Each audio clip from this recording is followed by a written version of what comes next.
Yeah. Analytics off the chain, other channels not the same. Jake and Kyle, you know the name. Headliner Nation, we running the game.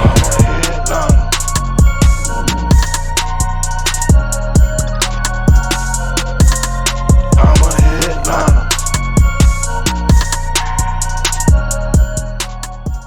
What is going on, Headliner Nation? Jake, Fantasy Headliners. Hopefully everybody's doing well out there. Welcome to the weekend tailgate. That's right, you've made it through another work week, and now it's time to kick back, relax, and watch some football for the next few days. So in this show, we're going to talk about some of the other things that go along with fantasy football. We're going to touch on a few topics here that are kind of being talked about here end of the week. Plus, got a delicious tailgate recipe for you. We're going to talk some weather for some games here this weekend. We got some DFS picks of the week, and we got our point spread picks as well. However, I understand not all of those things may interest you. That's cool. There's timestamps down below, so make sure you hit the like button for some timestamps. Now, before we get into these stories here, end of the week, just a quick reminder. If you head over to Prize Picks right now, create a new account and use the referral code Headliners. If you deposit the minimum of $20, they're going to match your deposit, plus you're going to get entered into our September giveaway. It's right over my shoulder here. We have an autographed Justin Jefferson jersey, a Manscaped Perfect Package 4.0, and a Trevor Lawrence rookie card. All you got to do is head over to prizepicks.com or download the app, create that new account, and use the referral code Headliners. Once you make that initial deposit, they'll match it up to $100, and you will be good to go and entered into that. Looking forward to that. But now a few things here, end of the week, that we're really paying some close attention to. The first thing up, it's going to be Josh Jacobs of the Las Vegas Raiders. Now, we mentioned this earlier in the day on the injury report saying, hey, we really need to pay close attention to Josh Jacobs. We don't know if he's going to make it or not this week. He hasn't practiced up until Thursday. Well, news came out earlier this morning that he didn't practice Friday either, and now just announced he will be out this weekend. Fire up Kenyon Drake. He's not going to have a whole lot of competition in this backfield. No Josh Jacobs, more Kenyon Drake really becomes a better fantasy option and will greatly climb up the rankings. Earlier in the week, I had him as my running back 30 because we didn't know what was going to happen with Josh Jacobs. After now, knowing Jacobs is out, Kenyon Drake is going to find himself slotted somewhere right around that running back 16 to 18 range and become somebody who you would like to start in a matchup here this week. Not the greatest of matchups going up against Pittsburgh, but still somebody who can be involved in the passing game, see time in the slot, now get the goal line carries. He becomes more valuable with no Josh Jacobs, obviously, so make sure Josh Jacobs is out of your lineup here for week 2. Secondly, Will Fuller. We were expecting him back here this week with the Miami Dolphins. Talked about, Tua's ability to get another weapon in this offense. It's not going to happen. Will Fuller has already been ruled out here heading into the weekend for a personal issue, and already tweets are starting to come out that it may not even be something where he comes back rest of season. So this is definitely something to pay attention to. In the meantime, what does that do? Devontae Parker, his value continues to increase. Same with Jalen Waddle. Mike Gesicki may actually make an appearance at some point with no Will Fuller. Just something to pay attention to if you were counting on Will Fuller. It's not going to be here in week 2. Next story up, the Minnesota Vikings. Came out here earlier that Everson Griffin has been ruled out with a concussion due to an accident that he got on the way to the field to practice. Tried to avoid hitting a deer, swerved, got in an accident, ended up with a concussion. They already didn't have Anthony Barr. So now this defense is very vulnerable on the ground. Chase Edmonds, James Conner, Kyler Murray could have an increased potential here in the rushing game, and that's definitely something we will take in week 2. Lastly, Devonta Freeman, now of the Baltimore Ravens, has been activated and placed on the active roster. What does that mean? I mentioned it earlier in the week. Tyson Williams is someone we love, right? He looked explosive. He looked quick. He looked like a game changer. But he's just not ready 100% of the time yet, right? Missed blitz pickups, some pass protection issues going to get him off the field at certain times of the game. They already saw Latavius Murray come in and get a lot of late game carries, and now you add Devonta Freeman to the mix. All this means is they're going to limit each other's upside and become very touchdown dependent. If you are reliant on a Ravens running back here this week, cross your fingers that you got the guy that's going to find the end zone, because it's going to be hit and miss on a weekly basis. But those are the main stories here, end of the week. But I'm getting hungry. I cannot sit here any longer. It is time to eat. So I'm going to throw it over to the Tailgate Chef and see what he's got cooking for us here in week 2. Hey everybody, this is John here with the Fantasy Headliners Tailgate Pick of the Week. Today we're going to do a fried chicken, pimento cheese, bacon jam sandwich. Y'all come on check it out. All right everybody, let's get started on these fried chicken, bacon jam, pimento cheese sandwiches. So right here I got 3 cups of all-purpose flour, a cup of cornstarch, salt, pepper,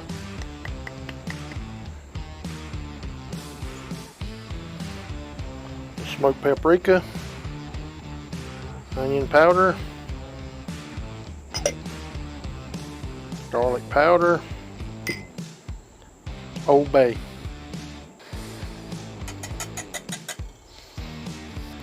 Alright, now right here I've got some chicken breast.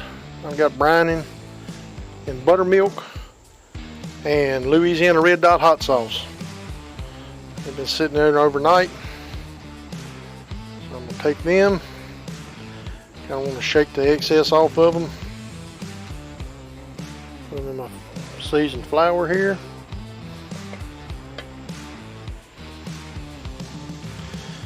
Shake them a little bit. Back in the wash. Back in the flour. Make sure everything's coated up good.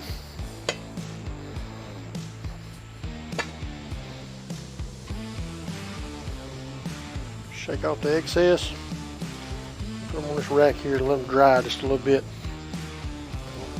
Put them over here to the side and let them dry. Alright, I got about a pound of bacon here.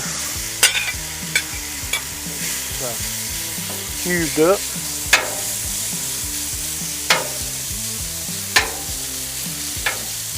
So put that on and let it start browning.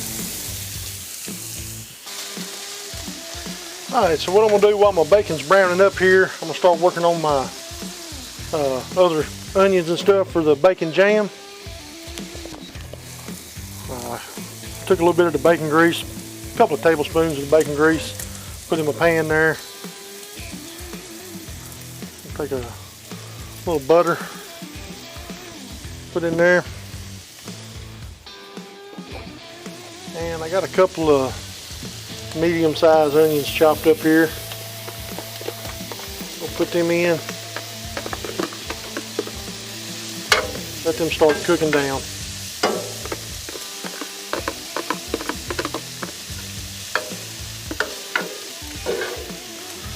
Cook those onions down, get them nice and translucent, clear, soft. Add a little salt, a couple of teaspoons of garlic.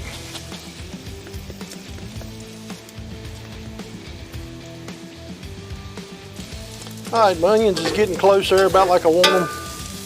Caramelizing a little bit.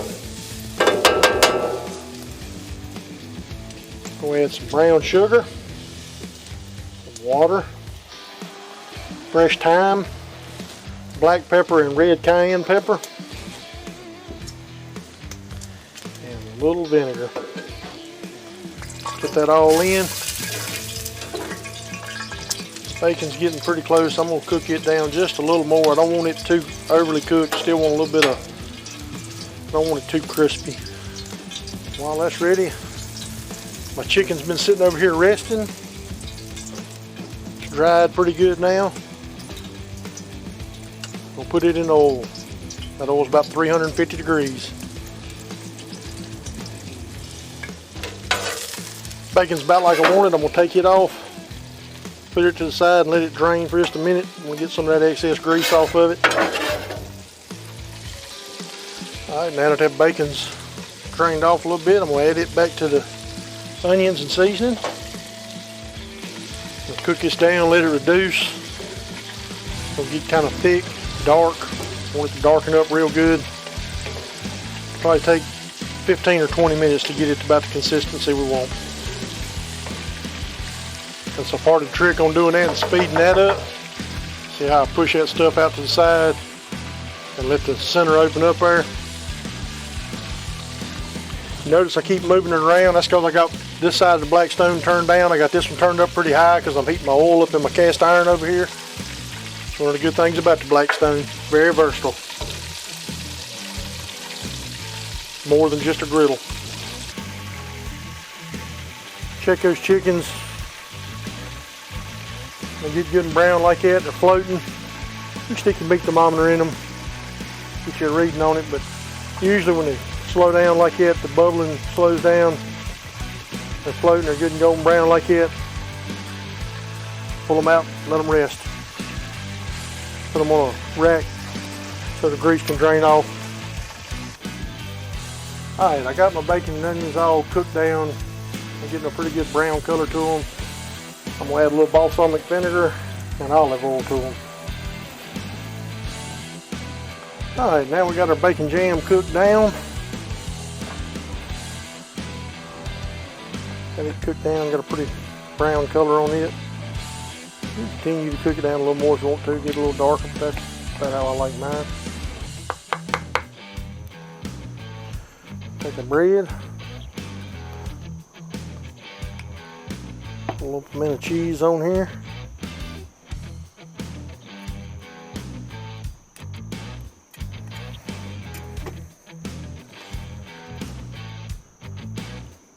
Fried chicken on here.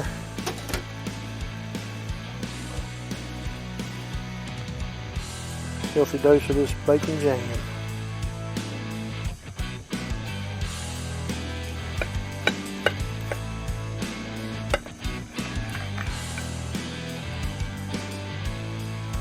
There you go, folks. Fried chicken, pimento cheese, bacon jam sandwich. Hope you enjoy it.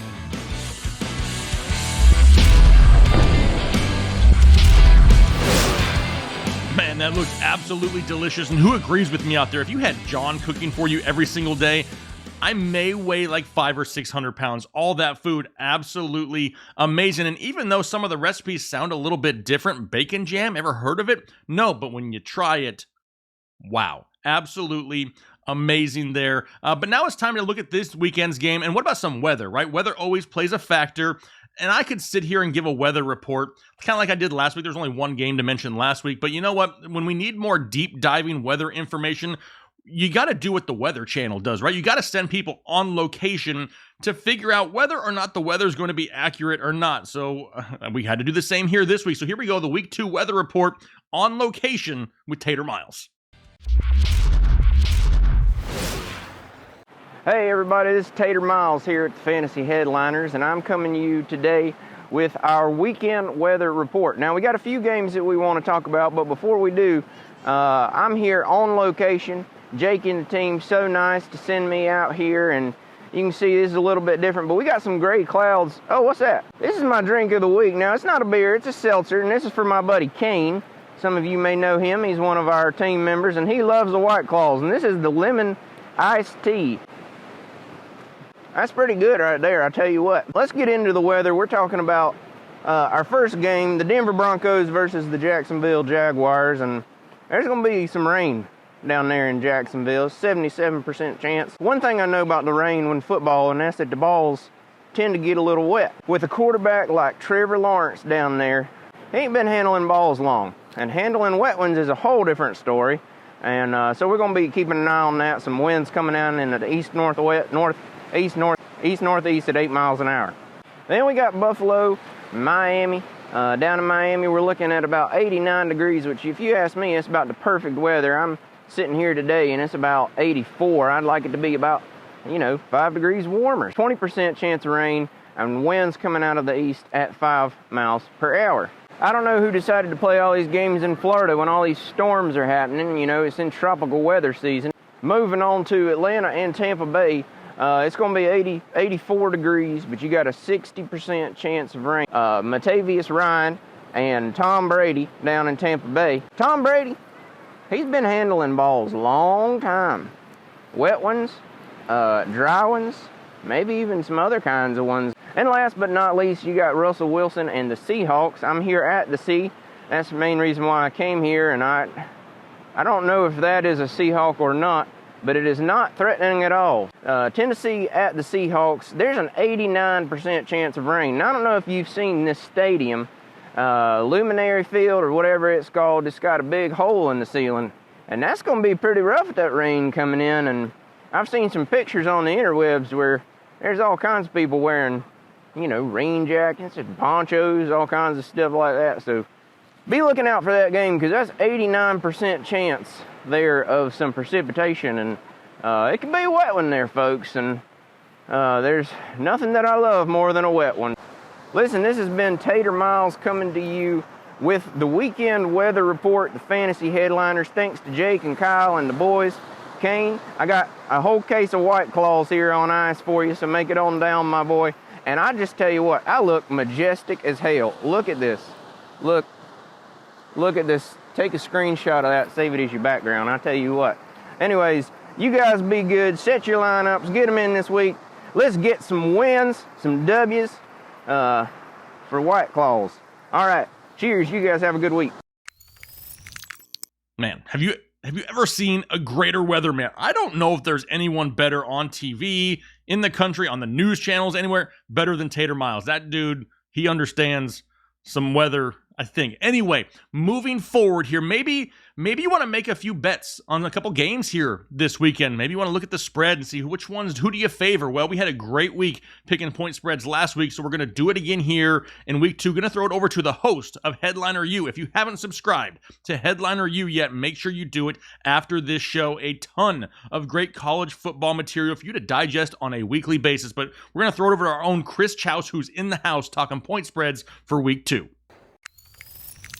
Headliner Nation, what is up, man? Chris Chow's back again for Point Spread Picks. Check it out, man. We did very well in week 1. I love it, man. 10-6, man. 62.5% success rate, and earning those dollars to get in your bank account. There's nothing like earning beer money, I'll tell you that. But I mean, that puts my all-time record 21 games above the 500 mark as we sit today. I will take that as well. I love it. We got a slew of games again to cover, so let's dive right in and waste no time, man. First game on the docket is Denver -6 at Jacksonville. Denver looked good with Teddy Two Gloves. They did lose Jerry Jeudy to that injury. He is out for a long stretch of time. They will continue to use the ground game. The Denver defense looked good. Von Miller looked good, so that is always a plus when you can get rushing the passer. Jacksonville looked unorganized, man. They didn't run the ball well. The confusion on why they didn't use J-Rob enough, I don't understand it. I mean, Trevor Lawrence, he was subpar. He looked okay at times. 3 interceptions, not going to cut it. They were throwing the schemes at him that he had never seen. Throwing across his body, not a good thing.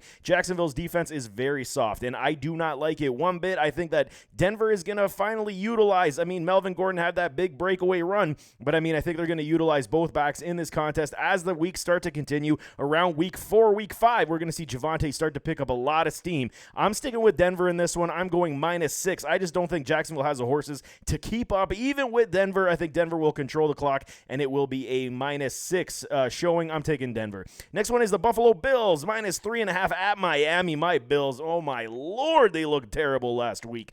Everything was going wrong. They came out the gate starting good. It was 10-0. Then everything fell apart, went to crap. They lost on that punt block that Pittsburgh did, and then everything else, the defense was just gassed by the end of it. They couldn't stop a cold. Buffalo needs to sharpen up their offense, man. They looked overly predictable, very vanilla. They are not running the ball. There is no balance in this offense, and this is everything I was afraid of. Miami, on the other hand, they looked good. Tua looked very good. I was very impressed. This is what we want to see. The maturation process just continue to go forward. Waddle could be a very big problem in Buffalo. Mike Gesicki is historically in his career has played very well against the Buffalo Bills, so watch out for that. This is a get-right game for the Bills. I think they still are the better club. I was flirting with this one to go with Miami, but I'm going to side with Bills Mafia once again. -3.5. I'm going to gamble here. I believe that they're going to be pissed off, and they're going to want to go, and I think they're going to get it done this week in Miami.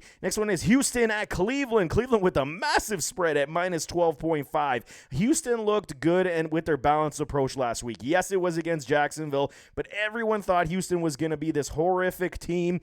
But here's the thing, man. They got all those running backs in that stable. They're going to utilize them. Tyrod Taylor, what have I been saying to all y'all about Tyrod? He throws the deep ball with a supreme accuracy, one of the better deep balls in the NFL, and he will continue to do that, feeding Brandon Cooks as the weeks go on. They're not going to be overly competitive every single week, but at least they showed and they proved that they can move the ball and put points on the board. Cleveland, on the other hand, they almost had those Kansas City Chiefs, man. They came out the gates flying. It was almost like, wow, is this a changing of the guard in the AFC? But hell, Baker, it was probably one of his best showings that I've seen from him throughout his entire short career thus far. He threw the ball ball very well, very accurately, pinpoint, decision-making was great. The run game in Cleveland is fantastic. The defense looked very good, but they got to learn how to close out games and win games. Learning how to win for a team on the rise is very important. I think Cleveland definitely wins this game, but I think Houston kills this spread late. I really do. I think Tyrod's going to continue to throw,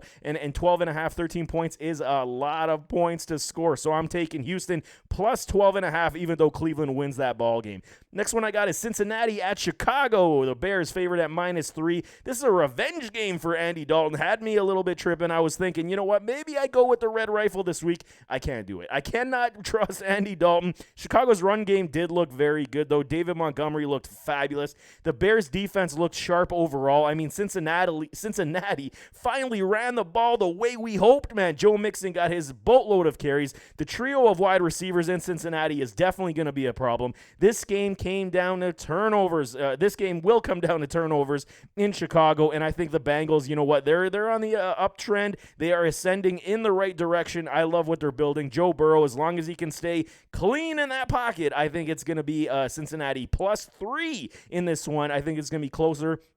Even if the Bears do win this game, I think it is going to be a closer contest. San Francisco -3.5 at Philadelphia. The Eagles, man. Fly, Eagles, fly, man. We'll start off first with the 49ers. I mean, they, again, are just seeing players fall into that medical room. Kyle Shanahan almost blew that lead again. This is his MO, man. He just cannot hold a lead. He allows teams to come back. He's too comfortable. I don't like that at all, man. They're going to have that plethora of running backs now in the stable with Sermon, with Hasty, with Mitchell, and company. They're going to have to carry this load. Do we see more Trey Lance? It's possible, but I think Jimmy G proved enough that he can move this offense the way he did. Philadelphia overall, man, they looked fabulous last week. Yes, it's against the Atlanta Falcons' porous defense, but Jalen Hurts, man, he was magnificent. What else can I say about this man? I was a doubter only in passing aptitude. He proved everything to me in that first week that he is capable and he can do it, and that's what we want to see. The balance approach with their running backs, with Miles Sanders, with Kenny Gainwell, I love it, man. I was predicting before the season started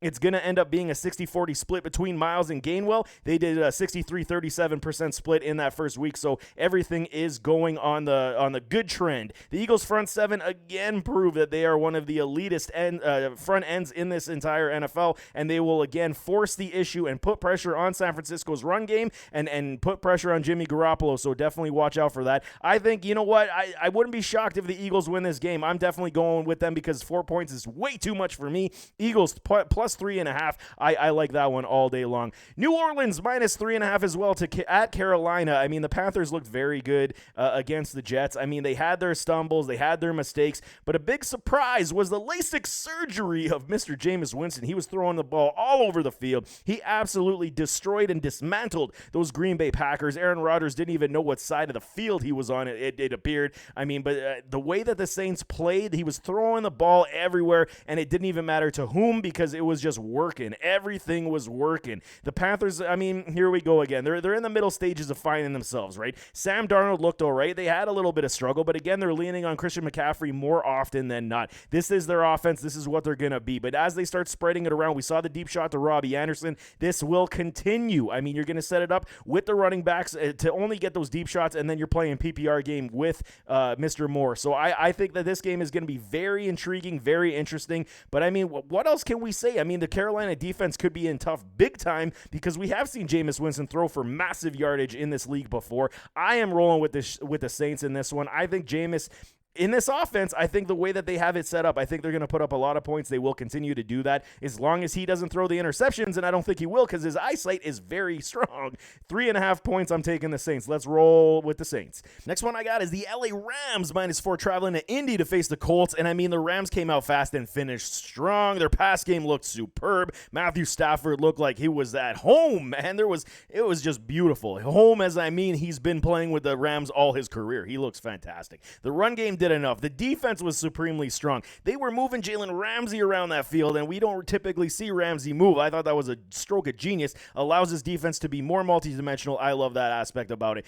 Indianapolis, I mean, they were so-so. I did not like their game overall. They were, I don't know, I mean, it was too much to the running backs. 48% passes to your running backs. I mean, it's great for fantasy football, but I mean, overall, for moving that ball down the field, you become very one-dimensional because your wide receivers just could not get open. I think that's going to be a similar similar trade in this contest. You're going to see a lot of usage to those running backs. They're going to try to control the clock, control it on the ground, and hopefully Carson Wentz does not turn the ball over, because that is going to cripple the Indianapolis Colts this week. I am not even fading one bit. I think it's the LA Rams -4, and I'm laughing all the way to the bank. Next one is the Las Vegas Raiders going to Pittsburgh to face the Steelers. I mean, they beat my Buffalo Bills. They are favored by 5.5 in this contest, and I understand why. They looked very good. TJ Watt is a machine. They will get Najee Harris moving on the ground a lot more. Pittsburgh also was one of those teams that started slow, fell behind, and then found their footing. That block punt, and then their ways that Big Ben was moving that ball down the field, it looked very good. He's going to continue to utilize Claypool and Deontay all day long.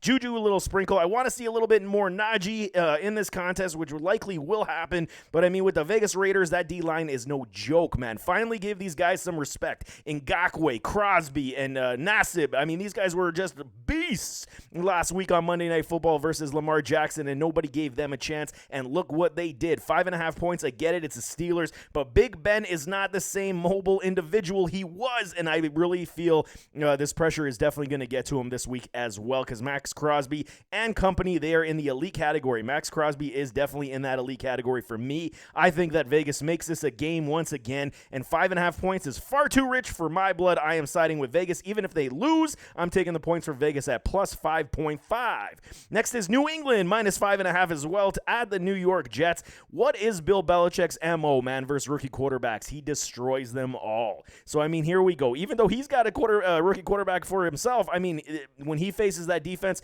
up against a rookie quarterback, I mean, it's lights out, man. They will pressure to death all day long. Mac Jones looked fantastic in week 1. There was not a negative thing I could really point at his game for his very first NFL start. He looked very good. They got to clean up the turnovers. We know Bill Belichick is a creature of habit. If you turn the ball over, you're going to be sitting on that bench. So, I mean, they got to clean that up. The Jets, man, they'll be hard-pressed in this game, but they did look very good. I want to see them utilize their ground game a little bit more. I want to see Michael Carter on the field a lot more. They got Jamison Crowder back. The defense, I mean, okay, they are what they are, but I mean, losing Becton, the O-lineman, I mean, this is going to be huge. I mean, Wilson was under duress against the Carolina Panthers last week. He's going to feel it again this week, and I mean, for me, it's so difficult to go against Bill Belichick versus rookie quarterbacks. I can't do it. As much as I like what New York is building, I will not do it. I am going with Mac Money Jones and the New England Patriots -5.5. Next one is Minnesota at Arizona. Arizona's favored at 4.5 points. And I mean, Minnesota was up and down overall last week. Overtime game against Cincinnati Bengals. They didn't play overly great. I mean, their run game was there, and then it kind of fell off a little bit. I mean, they found Adam Thielen on the regular. So, I mean, there isn't a lot to dislike about what Minnesota did, but overall, I mean, if they don't get the play-action pass for Kirk Cousins, it's going to be a long day for him, especially why? Because this Arizona Cardinals front seven is ridiculous. You got JJ, you got Chandler Jones coming off 5 sacks, 2 fumble performance. You got Simmons, you got Zaven Collins, you got Buda Baker in that back. Oh, man, they're just loaded. And we thought, and I thought as well, because they're a little bit weaker on the defensive back end, that this would be a struggle. This defensive line is far too dominating already. They showed what they are going to be capable of this season, and going up against Minnesota, who still struggles on that offensive line, I feel for Kirk Cousins, because I mean, he is going to likely have a very long day. He's going to find himself on the ground a lot. Kyler Murray and this offense, they're turning that corner, man. I am a Cliff Kingsbury supporter. You guys know this. I've been saying it for a long time, and I mean, riding high with this offense. I'm rolling with the Cardinals at 4.5. I'm taking that bet all day long. Next is Atlanta at Tampa Bay. They get a massive spread from Vegas, 12.5 points. I mean, it was a big spread for them last week. They did not cover. That was upsetting, but we did not understand what Dak Prescott was going to be. That was the caveat, my loss on Thursday Night Football, and it happens. We didn't know what we didn't know, right? So we have to go with what we know. The Bucs definitely look good against Dallas. I mean, their defense, they got to shore some things up. They allowed Dallas to move up and down that field. They weren't as strong as I thought that they would be, but I mean, Brady and this offense, again, they're just a monster. Too many weapons, too many mouths to feed. It's impossible to cover them all. Someone's definitely going to get open, and Antonio Brown looks like he's 5 years younger, if that is actually possible. Atlanta is what we thought they were. That defense is just horrific. I mean, they're going to be giving up plays all season long. Now it's going to be up to Matt Ryan to throw this the ball to keep him in the game, I should say. And I mean, he's going to have hopefully help from the running game. I mean, is it going to show up this week? Mike Davis and company, everyone was all high on this. I was lukewarm, and I still am, because I don't believe he is a true 3-down back. You got to get him involved in the pass game. No Julio Jones. I mean, they kind of did their tell when it came to Kyle Pitts, and every time he was off the field, you knew that they were running the football. So, I mean, they got to change a lot of these aspects up if they want to continue down that path. I did not like their game at all. I think Tommy Touchdown is going to be the guy this week. I think they're going to absolutely light up the Atlanta Falcons. Porous defense, and they won't look back either. Minus 12.5 points. I am taking the Bucs. Dallas takes travel this week to go to the LA Chargers. Chargers are favored by -3. And I mean, I get it. They've had some injuries on that offensive line now, or suspension, excuse me.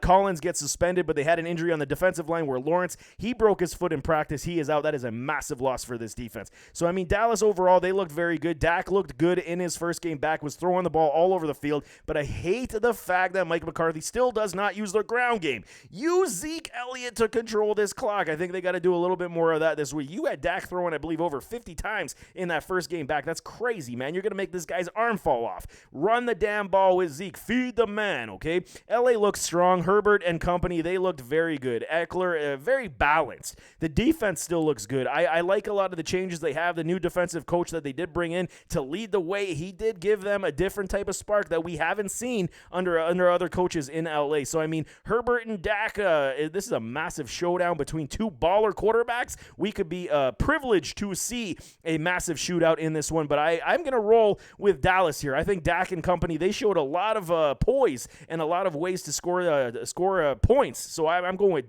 Dallas +3, even though if they lose, I still like the Dallas Cowboys in that one. Tennessee at Seattle, -5.5. I mean, Tennessee got clobbered last week. Who the hell would have seen that? I mean, I didn't think it was going to happen. They completely abandoned the run. They lost the play action pass. There was nothing they could do. And, I mean, they were just completely dominated. The defense still looks a little bit lost in Tennessee, and that's a lot of a concern for me. I don't like that one bit. Seattle looked very good in that first game. Russell Wilson, what does he do, man? First 8 games of the season, he's always lights out, throwing that ball well, going deep, finding his wide receivers, and I think this is going to be the case again this week. First game at home, they're going to be throwing a DK. They're going to be throwing a Lockett. The 12th man is going to be ready to cheer and yell for their club. Seattle should win this game, but, I mean, King Henry, they got to show that dedication back to the ground game, start running the ball, open up that play action pass, get Julio and A.J. Brown involved, and that's the only way I see Tennessee winning this contest. Even if they do win, I think it's going to be a 3-point contest. I'm taking Tennessee +5.5 in Seattle. Sunday Night Football, Kansas City -3 at Baltimore. I think this is a gimme spread, man. I really do. I don't know what Vegas is thinking on this one. Yes, it's Lamar Jackson. Yes, Baltimore's playing at home. I completely understand. But this is Patrick Mahomes, man. You saw exactly what he can do, and you saw exactly what this offense is capable of.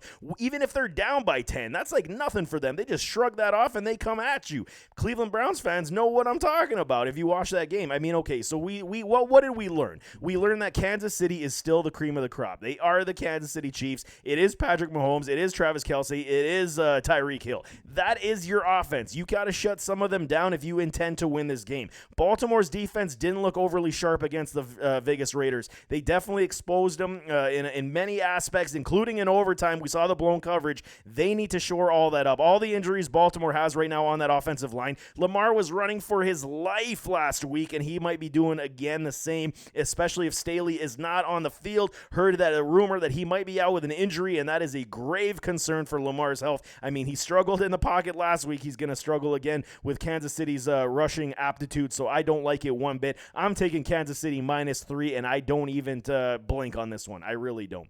Monday Night Football to end the week, man. Detroit at Green Bay, -10.5 for the Green Bay Packers. And I mean, this is a generous spread for me. Simply because I'll tell you, the last 8 times these two clubs have met, I mean, it's been a 4-4 split between the two of them, and Green Bay has only covered 7 points once in that 8 games. So I do not like this spread whatsoever. Green Bay looked atrocious last week, and then now everyone's coming down to suggest that this is going to be a cakewalk. I don't think so. We saw what Detroit was able to do. Yes, they're a lesser club. Yes, they won't compete to necessarily win this game, or will they? But I mean, here's the thing. Jared Goff is going to continue continue to throw this ball in garbage time. They will not give up. This will be their MO this season. They will be that team that's a point spread killer because they want to show what they got. They want to believe that they can win, and they want to do something. I don't know what happened to Green Bay. They must have just fell asleep. Nothing looked on point. Nothing was on the same page, and they looked like they were just a team that was on the bottom, not the top. So, I mean, here we go. Green Bay and Detroit. I'm taking Detroit plus 10.5 on Monday Night Football. Detroit will likely lose this game, but I do not like those points, especially after seeing what happened in the last 8 games between these two clubs, because Detroit plays Green Bay very strong. So there you have it. That is week 2 point spread picks in the books. Go get that money. Good luck to everybody. I wish you nothing but luck and success in your betting. Please play responsibly, of course, but nevertheless, we'll see you next week. Until next time, I am out. Awesome, Chris. Looking forward to another big week here in week 2, but maybe you're the type that just wants to make some lineups. You want to do some DFS, right? Perfect. We got you covered because our own Justin Freeman back in the house from runthesims.com, and he's going to help walk you through a few of the plays we're looking at heading into week 2. Take it away, Justin. What's up, headliners? Justin Freeman here from runthesims.com, and today we are going to be talking about the week 2 DraftKings main slate. We've got all the news and nuggets that we're going to need to succeed. And as always, tools brought to you by runthesims.com. Use code HEADLINERS at checkout for 10% off your order. Without further ado, why don't we hop into this slate? We're talking about a 13-game main slate. That's pretty much the whole kit and caboodle there. So we want to make sure that we have a really good understanding of which games are happening and when they are happening.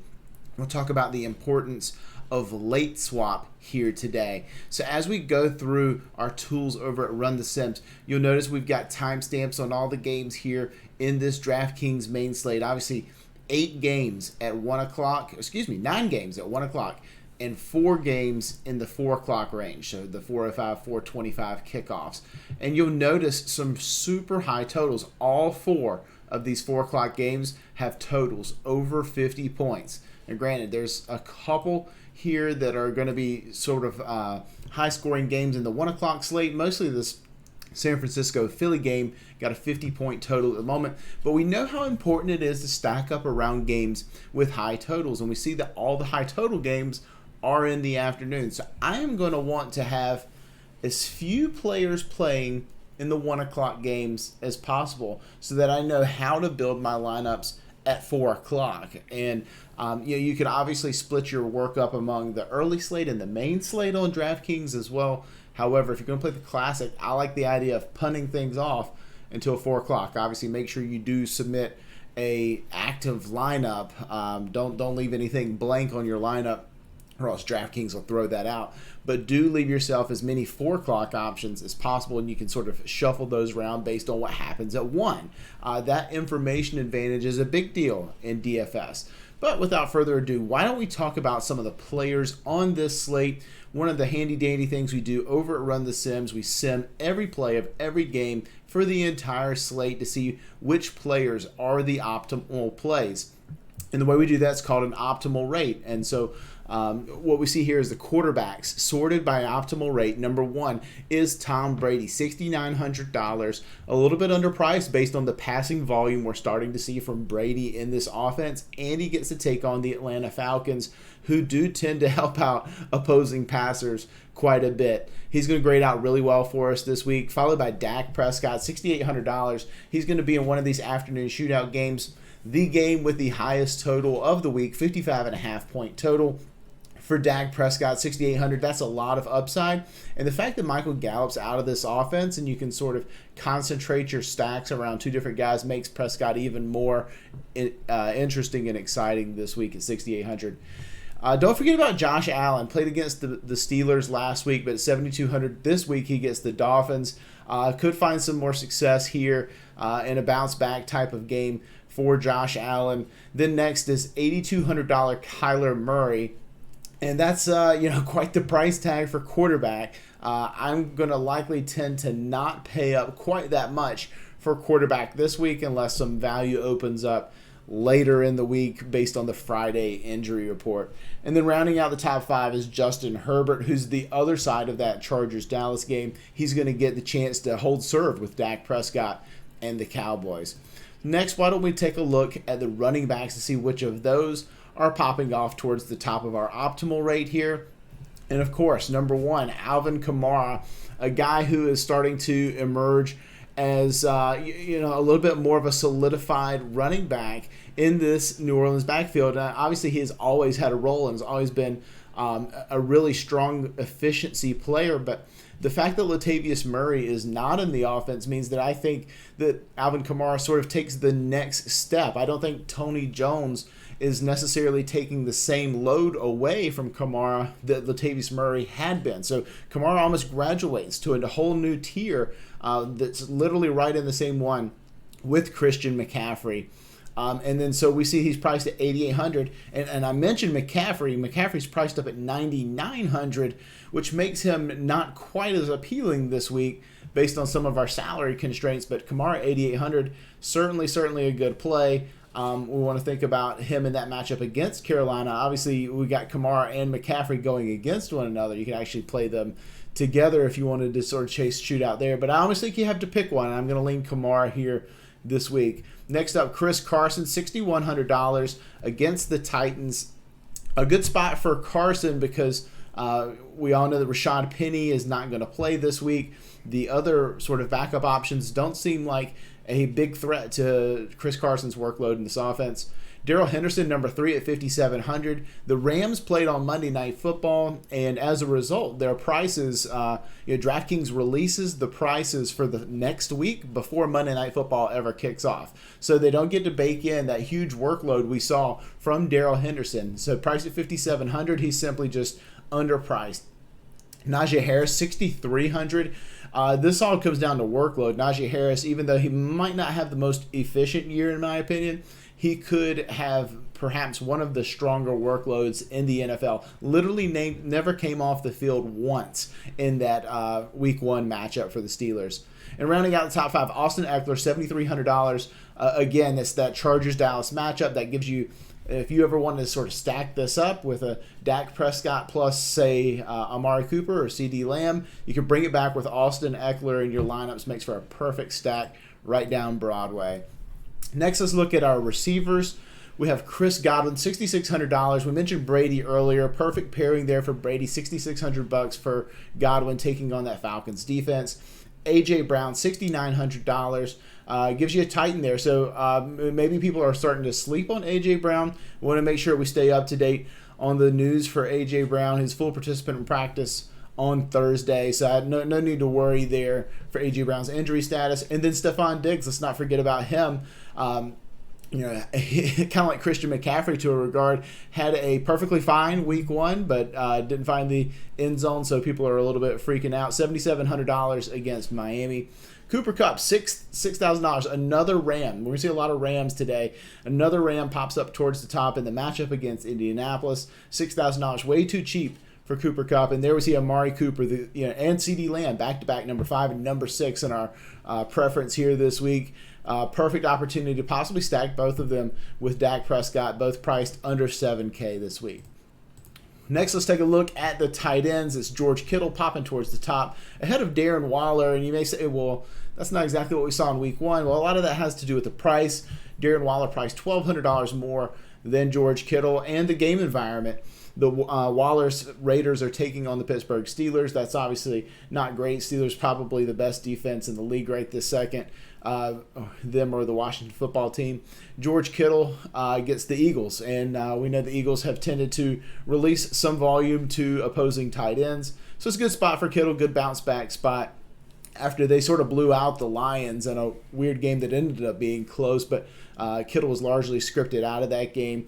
After that, Tyler Higbee, so another Ram here taking on the Colts, sort of mispriced. Tyler Higbee, another guy, didn't come off the field at all for the Rams. After that, Rob Gronkowski gives you another piece of that Tampa Bay stack if you want to go with a Brady lineup. And then Noah Fant out there running plenty of routes.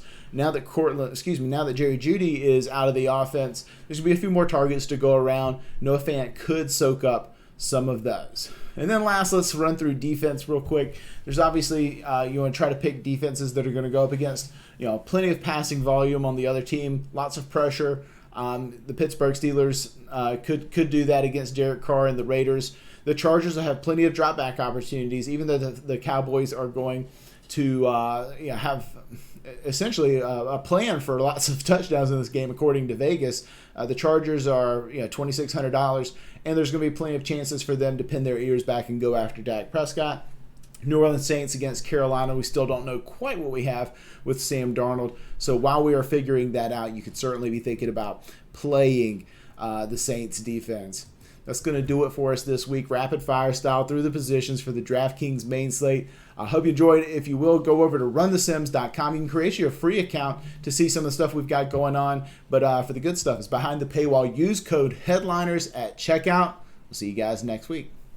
All right, so there you go. The weekend tailgate, right? We had you covered all week long for everything that you need to be successful in fantasy football. Started off the week with the waiver wire. Then we went to start sits, covered all 4 positions, quarterbacks, running backs, wide receivers, and tight ends. Did the same for rankings. Talked about an injury recap, some DFS picks, some point spread picks, even sprinkled in a delicious meal for you to try here this weekend and cook yourself. Plus, can't beat Tater Miles giving you the weather report. So hopefully you guys had a great week. Good luck this weekend. Enjoy yourself. Remember, this is a game to have fun with, and we're all about doing that all season long right here with you. So do us a favor, hit the like button, and consider subscribing to the channel if you enjoy this content all throughout the week. We're really trying to continue to grow this community and have it be full of people that just enjoy football, enjoy fantasy football, and want to go to a place where they can be heard and have fun on a weekly basis. So hopefully you guys have a great weekend. Looking forward to talking to you next week. Have a good one. Thanks. I'm a headliner.